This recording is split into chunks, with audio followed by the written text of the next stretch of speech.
દાહોદ જિલ્લામાં કરોડોના મનરેગા કૌભાંડને લઈ માહોલ ગરમાયો છે ત્યારે હવે દેવગઢ બારિયામાં પણ મનરેગામાં ભ્રષ્ટાચારના સૂર ઉઠ્યા છે। નાણાતોડ ખાતે પણ મનરેગામાં કરોડોનું કૌભાંડ થયું હોવાની આશંકા સેવાઈ રહી છે। ન્યૂઝ 18 ગુજરાતીની ટીમ જ્યારે ગ્રાઉન્ડ રિપોર્ટ માટે પહોંચી ત્યારે અનેક ચોંકાવનારા ખુલાસા સામે આવ્યા। ગ્રામજનોએ મનરેગા હેઠળ મોટા પાયે ભ્રષ્ટાચારના આક્ષેપ કર્યા। ગામના લોકોએ જણાવ્યું કે વર્ષ 2008 થી અત્યાર સુધીમાં મનરેગા હેઠળ 1300 થી વધુ કામ કરવામાં આવ્યા। તેમાં ગામના રસ્તા રેકોર્ડ મુજબ 3 થી 5 વખત કરાયા, પરંતુ સ્થળ પર કોઈ કામ નથી કરાયું। મનરેગા યોજના હેઠળ ગામમાં અલગ અલગ ખાતેદારોને કૂવા માટે 2022માં મંજૂરી આપવામાં આવી હતી, પરંતુ કૂવા 2 મહિના પહેલા બનાવ્યા હોવાની વાતો સામે આવી। તે પણ નિયમોનો ભંગ કરી જેસીબી અને હિટાચી મશીનની મદદથી ખોદવામાં આવ્યા।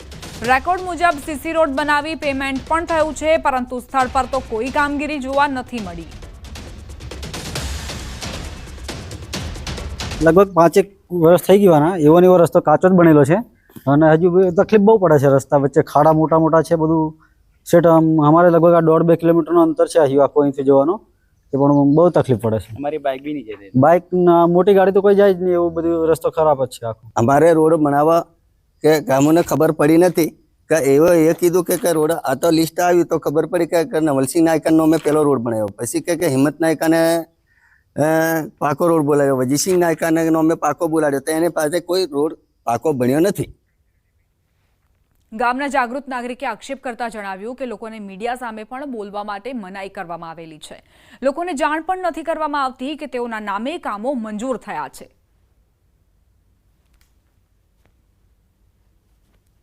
નાડાતોડ ગામના જાગૃત નાગરિક મેહુલભાઈ પટેલ આપણી સાથે છે, આપણે તેમની સાથે વાત કરીશું। સમગ્ર જે કૌભાંડ મામલે તેઓ દ્વારા સમગ્ર માહિતી એકત્ર કરવામાં આવી હતી। મેહુલભાઈ, ગામની વસ્તી કેટલી છે, કેટલા સમયથી કૌભાંડ આચરાઈ રહ્યો છે અને કઈ પ્રકારનો સમગ્ર કૌભાંડ છે? મારા ગામની વસ્તી 2500 થી 2600 ની આસપાસ છે।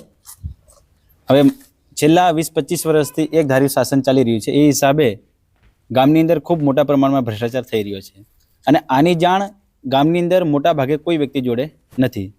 હવે તમને જાણીને નવાઈ લાગશે કે આપણે જે જગ્યા પર ઊભા છે એ જગ્યા પર હયાત રસ્તો હતો, એ રસ્તો ખોદી નાખ્યો છે। રસ્તો ખોદ્યા પછી એ જ રસ્તાના બિલ બનાવીને બી એ લોકોએ પૈસા ઉપાડી લીધા છે। હવે રસ્તો ખોદવાનું કારણ એટલું જ કે અમે અવાજ ઉઠાવીએ છીએ, ઓન રેકોર્ડ છે। મનરેગા યોજનાની અંદર જ ફક્ત 1315 કામો ટોટલ છે, એમાંથી આપણે ગામમાં નીકળીએ એટલે ઉડીને આંખે વળગે એવા 88 કામો જે છે, જેની મેં અરજી કરી છે કે આ કામો તો તદ્દન છે જ નહીં। હવે જો 88 કામો તો ખાલી મેં મારા ધ્યાનમાં છે એ કીધા છે, આ સિવાય તમે બીજા જોવા જશો તો અઢળક નીકળે એવા છે।